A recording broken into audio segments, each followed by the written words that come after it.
When creating a T, use the installation guide to find your cutting pattern. Bend the side wires to 45 degrees with a large screwdriver.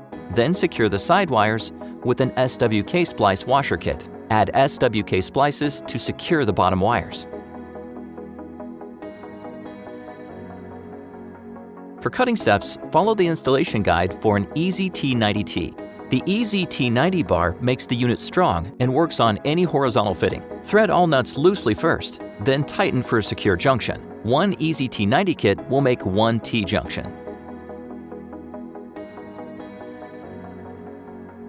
For cutting steps, follow the installation guide for an RAD-T90T. RAD-T90 is perfect for radius bends and large data center installations.